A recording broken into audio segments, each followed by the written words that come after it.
Assalamualaikum warahmatullahi wabarakatuh. Semoga Bapak, Ibu, dan seluruh keluarga yang sedang menyimak video ini selalu diberikan kesehatan, perlindungan, serta ketenangan hati oleh Tuhan Yang Maha Esa. Apa kabarnya hari ini? Mudah-mudahan dalam keadaan baik. Dan khusus untuk Bapak Ibu yang sedang merawat orang tua di rumah, semoga selalu diberi kekuatan, kesabaran, dan keikhlasan. Hari ini kita akan berbincang santai, tapi sangat penting. Temanya adalah cara menolong lansia yang mengalami sesak napas di rumah. Ini adalah kondisi yang sering membuat panik keluarga, apalagi jika terjadi malam hari. Padahal, jika kita tahu langkah yang benar, pertolongan pertama di rumah bisa sangat membantu sebelum ke dokter. Dalam istilah kedokteran, sesak napas disebut dyspnea, yaitu kondisi ketika seseorang merasa napasnya pendek, berat, atau tidak lega. Pada lansia, hal ini bisa terjadi karena fungsi paru-paru, jantung, dan otot pernapasan yang sudah menurun seiring usia. Ditambah lagi, banyak lansia memiliki penyakit penyerta seperti darah tinggi, jantung, paru-paru, atau asam lambung. Bapak dan Ibu, kesehatan itu sangat mahal. Walaupun kita tidak memiliki banyak harta, tapi jika masih bisa bernapas dengan lega, tidur dengan tenang dan bangun pagi tanpa keluhan, itu adalah nikmat yang luar biasa. Kesehatan adalah anugerah Tuhan yang wajib kita syukuri dan jaga bersama. Perkenalkan, saya Dr. Ahmad Fadil, SPPD, dokter spesialis penyakit dalam. Dalam praktik sehari-hari, saya sering menemui keluarga yang datang dengan wajah panik karena orang tuanya tiba-tiba sesak napas di rumah. Bingung harus berbuat apa. Saya ingin berbagi cerita tentang seorang pasien, sebut saja Pak Rahman, usia 75 tahun. Beliau sering mengalami sesak napas mendadak, terutama saat malam. Keluarganya sudah berulang kali membawa beliau berobat, ganti dokter, ganti obat, tapi keluhannya tetap datang dan pergi. Istrinya bercerita dengan mata berkaca-kaca. "Dok, kami sudah capek, rasanya hampir putus asa." Setelah ditelusuri, ternyata setiap kali sesak datang, keluarga langsung membaringkan Pak Rahman. Padahal posisi itu justru memperberat napasnya. Selain itu, beliau sering makan malam terlalu kenyang dan langsung tidur.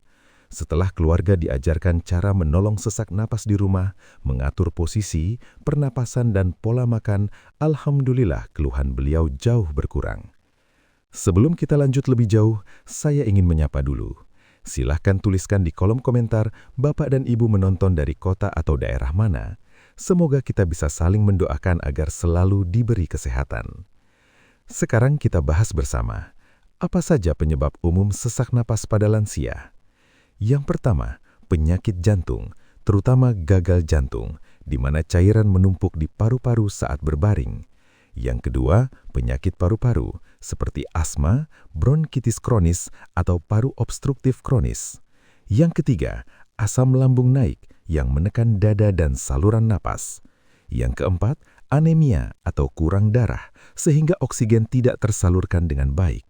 Yang kelima, kecemasan dan panik, yang sering tidak disadari sebagai pemicu sesak. Sekarang yang paling penting, apa yang harus dilakukan di rumah saat lansia mengalami sesak napas? Langkah pertama, jangan panik. Ketenangan keluarga sangat mempengaruhi kondisi lansia. Kedua, segera posisikan lansia duduk atau setengah duduk, jangan langsung dibaringkan. Gunakan bantal di punggung dan kepala agar posisi lebih tegak. Ketiga, bantu lansia melakukan latihan napas perlahan. Tarik napas dalam lewat hidung selama 3 hitungan, lalu hembuskan perlahan lewat mulut selama 5 hitungan. Lakukan berulang-ulang dengan suara lembut dan menenangkan. Keempat, longgarkan pakaian di area dada dan leher agar pernapasan lebih lega. Kelima, pastikan udara di ruangan segar. Buka jendela atau nyalakan kipas perlahan, jangan diarahkan langsung ke tubuh. Keenam, lakukan pijatan ringan. Pijat perlahan area punggung atas, bahu, dan dada bagian samping dengan gerakan memutar lembut untuk membantu relaksasi otot pernapasan. Ketujuh, jika lansia memiliki obat rutin dari dokter, pastikan obat tersebut diminum sesuai anjuran. Untuk pencegahan dan pantangan, beberapa hal yang perlu diperhatikan. Hindari makan terlalu kenyang, terutama malam hari. Jangan langsung tidur setelah makan. Kurangi makanan berlemak, asin, dan pedas. Hindari aktivitas berat menjelang tidur. Jangan merokok dan hindari asap rokok. Selain pengobatan medis, ada juga pengobatan herbal pendamping yang relatif aman jika digunakan dengan bijak. Beberapa yang bisa dicoba: jahe hangat, diseduh dengan air panas, membantu melegakan napas. Madu murni, 1 sendok dicampur air hangat untuk membantu daya tahan tubuh. Air rebusan daun sirih, diminum hangat untuk membantu saluran napas. Kunyit hangat, membantu mengurangi peradangan ringan. Ingat, herbal bukan pengganti obat dokter, tapi sebagai pendamping untuk membantu tubuh lebih nyaman. Bapak dan Ibu yang saya hormati, merawat lansia memang membutuhkan kesabaran ekstra, tapi setiap usaha, setiap doa, dan setiap perhatian yang kita berikan tidak akan sia-sia. Tuhan Maha mengetahui niat baik hamba-Nya. Tetaplah semangat, tetap sabar, dan terus berusaha. Tuhan selalu mencintai orang yang bersabar dan tidak berhenti berikhtiar. Tidak ada ujian yang diberikan kepada manusia melebihi kemampuannya. Pasrahkan hasilnya kepadanya, karena di balik setiap ujian selalu ada hikmah. Saya Dr. Ahmad Fadil SPPD mengucapkan terima kasih atas waktu dan perhatian Bapak serta Ibu. Semoga apa yang kita bahas hari ini bermanfaat dan bisa langsung dipraktikkan di rumah. Wassalamualaikum warahmatullahi wabarakatuh. Semoga Tuhan Yang Maha Esa selalu melindungi kita semua, memberikan kesehatan dan ketenangan hingga akhir hayat.